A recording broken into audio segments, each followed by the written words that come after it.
నమస్కారం అండి.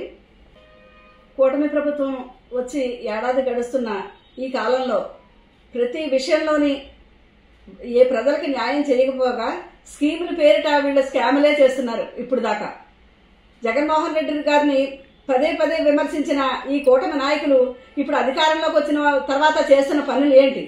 ఏ విషయంలో చూసినా ఇసుక మాఫియా చూసినా ఎక్కడ చూసినా స్కీములు లేకుండా స్కాములే ఉన్నాయి.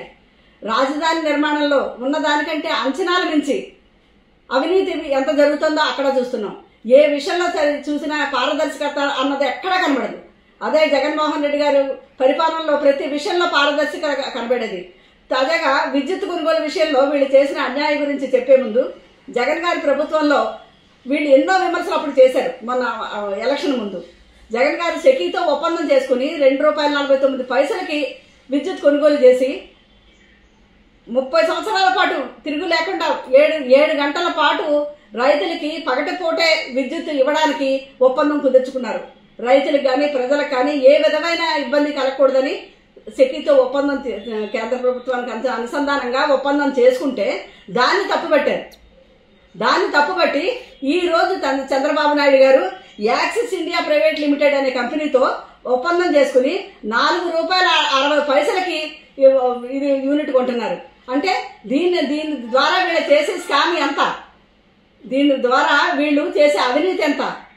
అవినీతిని ప్రోత్సహిస్తూ ఒకరికొకరు లంచాలు పెట్టుకుంటూ వీళ్ళే భారీగా వీళ్ళు లబ్ధి పొందడానికి ఇవన్నీ చేస్తున్నారు. అప్పుడులో తప్పుపట్టిన ఈ కూటమి ప్రభుత్వం, ఈనాటి కూటమి ప్రభుత్వం అప్పుడు ప్రతిపక్షంలా ఉండగా ఎన్ని మాటలు మాట్లాడారు, తప్పుపట్టారు. మొన్న వీళ్ళు అధికారంలోకి వచ్చినప్పుడు కూడా జగన్మోహన్ రెడ్డి గారిని తప్పుపెట్టారు. వీళ్ళు చేసిన దానివల్ల ఇప్పుడు పోలిస్తే 400 మెగావాట్ల యూనిట్ అంటే ఏడాదికి 210 కోట్లు అక్కడ అన్యాయంగా అక్రమంగా వీళ్ళు కట్టబెడుతున్నారు. అందులో వీళ్ళు వాటాలు పంచుకుంటున్నారు. అంటే ఇది 25 సంవత్సరాలు పోల్చుకుంటే దీనికి ఎంత ₹11,000 కోట్ల పెద్ద స్కామ్ ఇది.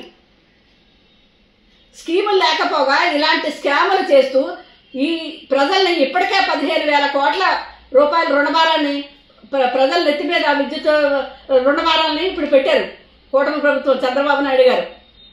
అది కాకుండా మళ్ళీ ఇవన్నీ కూడా రాష్ట్ర ప్రజలకి గుదిబండగా మారబోతోంది. రాష్ట్ర ప్రజలకి ఇది భారమే కాకుండా ఖజానాకి కూడా చాలా భారం. ఇదంతా ఏ ఒక స్కీమ్ అన్నది తీసుకుని ఏది పెట్టినా వీళ్ళకి ఎంత లబ్ధి జరుగుతుంది, తెలుగుదేశం నాయకులు ఎంత వీళ్ళు తినగలుగుతారు, ఇదే చేస్తున్నారు. కానీ ప్రజల గురించి మంచిగా చూసేవాళ్ళు ఎక్కడా కనబడట్లేదు. ₹2.49 తప్పుపట్టిన ఈ నాయకులు ఈ రోజు ₹4.60 వీళ్ళు యూనిట్ కొంటున్నారంటే ఎంత స్కామ్ జరుగుతుంది అక్కడ. ఇది ప్రజలు గమనించాలి. ఇది గమనించి వీళ్ళంతా కూడా వీళ్ళు చేసే ప్రతి విషయాన్ని కూడా ఎప్పటికప్పుడు మేము ఈ ప్రతిపక్షంలో ఉండి వీళ్ళు ఎప్పుడు ఎండగడుతూనే ఉంటాం. వీళ్ళు చేసిన అవినీతిని ఎప్పటికప్పుడు ప్రజలకు చెప్తూనే ఉంటాం. ప్రజలకి కొన్ని తెలియకుండా ఉన్నాయి. ఇదన్నీ తెలియదలసిన బాధ్యత మేము తీసుకుని వీళ్ళు చేసి పనులన్నీ ఎప్పటికప్పుడు మేము చేస్తూనే ఉంటామని మరొకసారి చెప్తూ ఈ భారాన్ని ప్రజల మీద మోపకుండా ఉండాలి అని మరొకసారి విజ్ఞప్తి చేస్తున్నాం.